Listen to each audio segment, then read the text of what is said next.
Ya pasa.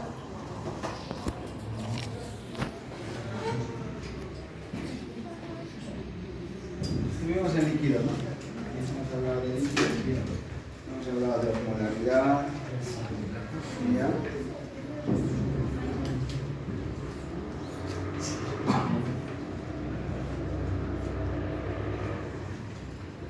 Ya.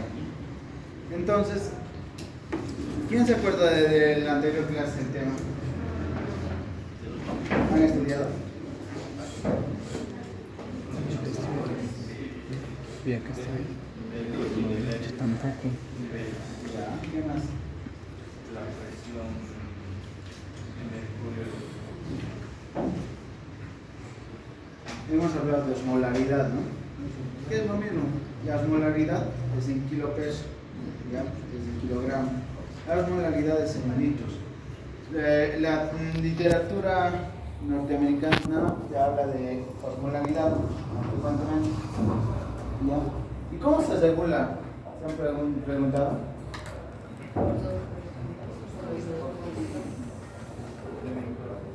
Ya. ¿Qué más? ¿Qué más?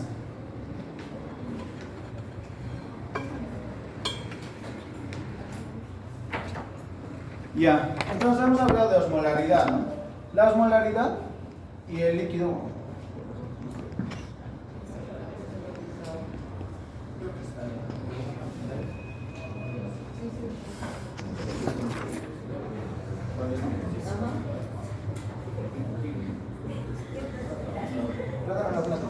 Ya, entonces vamos a hablar de la regulación de la osmolaridad, ¿no? Y de los líquidos en el organismo. ¿Ya? Para regular la osmolaridad en el organismo tenemos un proceso muy importante, que es lo que es a través de el sistema de la retención de líquidos.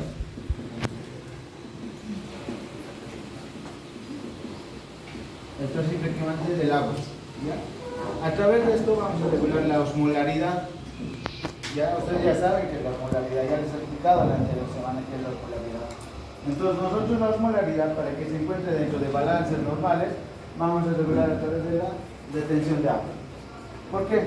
Porque hemos dicho que la osmolaridad es el conjunto de sólidos que se encuentran dentro de los vasos sanguíneos. ¿Ya? Y no solo dentro de los vasos sanguíneos, también en el líquido intersticial. ¿Ok? Entonces, ¿cómo se regula esto? Esto se regula a través de un proceso que es la retención de líquidos. ¿Y cómo vamos a regular la retención de líquidos? A través de lo que es el proceso de los núcleos supraópticos. Estos núcleos supraópticos liberan ADH.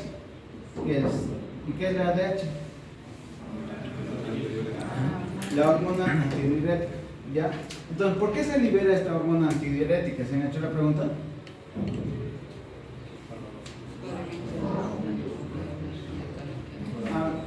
¿Quién puede decirme eso? ¿Cómo es?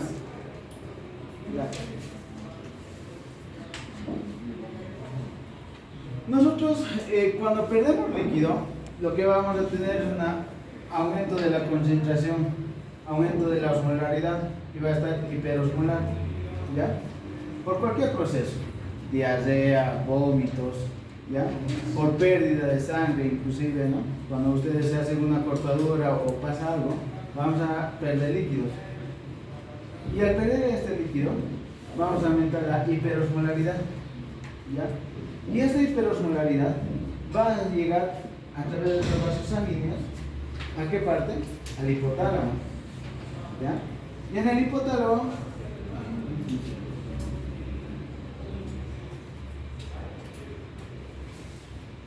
hipotálamo tenemos dos núcleos principales. ¿Cuáles son? El núcleo supraóptico, que es uno de los núcleos, y el núcleo paraventricular. ¿Ya? Estos núcleos supraóptico y paraventricular, ¿qué tienen? Osmoreceptores. ¿Ya? ¿Qué quiero decir con los osmoreceptores? Que cuando en los vasos sanguíneos llega hasta lo que es el hipotálamo, en el hipotálamo va a decir esta zona que esta solución está muy hiperosmolar. ¿Qué quiero decir? Que de 200, ¿cuánto era la normal? 275 a 285 miliosmoles. ¿Ya? Eso es lo normal. Pero cuando existe una variación del 1% de esta solución, de esta osmolaridad, lo que va a hacer es estimular a los osmoreceptores. Y estos osmoreceptores van a liberar a través de lo que van a llegar a sus núcleos, sus axones, a la neurohipófisis. ¿Ya? En esta neurohipófisis van a liberar lo que es el ADH. Por esa estimulación, ubican. Así de sencillo. O sea, nosotros le damos una hiperosmolaridad. Esta hiperosmolaridad va a ser detectada por los osmoreceptores, que son los núcleos supraópticos y paraventriculares. Y estos núcleos supraópticos y paraventriculares van a estimular a lo que son los axones terminales, a la liberación de lo que es el ADH, la hormona antidiurética. ¿Y qué va a hacer esta hormona antidiurética? ¿Qué? Ya, se tiene líquidos. Pero ¿cómo hace el mecanismo?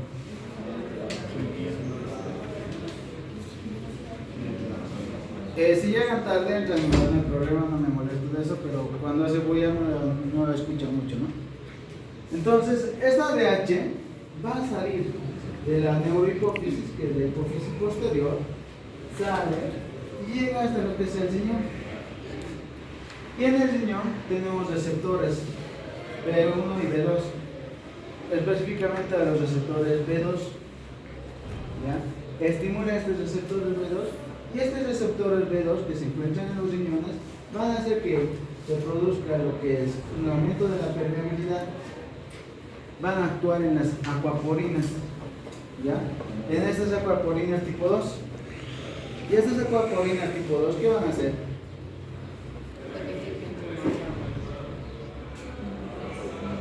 ¿Ya? Entonces, estas acuaporinas que se encuentran en los túbulos colectores van a hacer que el agua que se estaba eliminando ingrese nuevamente a la médula. Y así de la médula nuevamente va a llegar a todo el sistema del agua.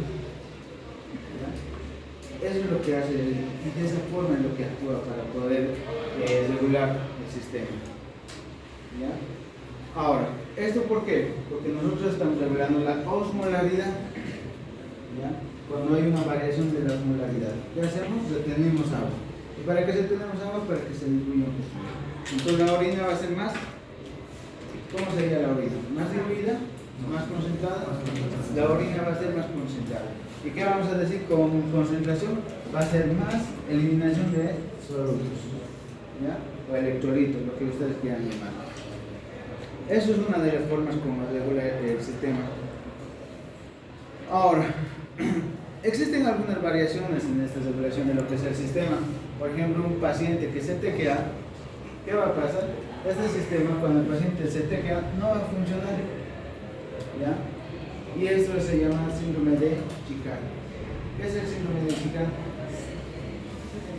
¿Qué? Exacto.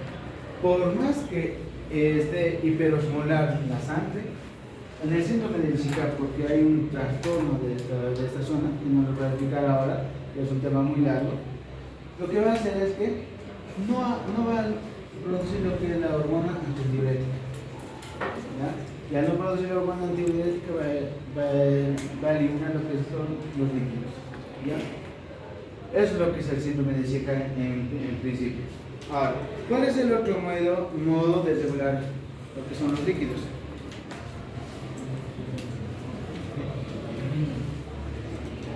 ¿Cuál es la otra forma?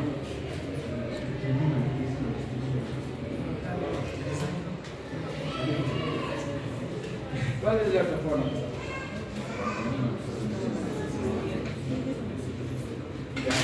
Existe un sistema muy importante que ustedes tienen que saber para la regulación.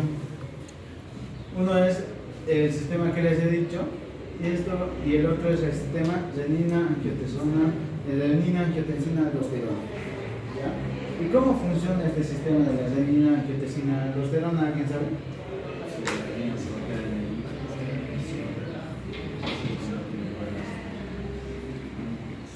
¿Cómo es?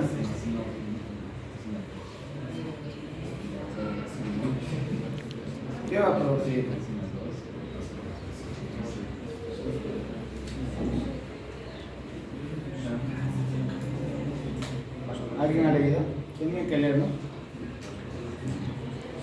¿Les toman examen antes de venir a pasar clases?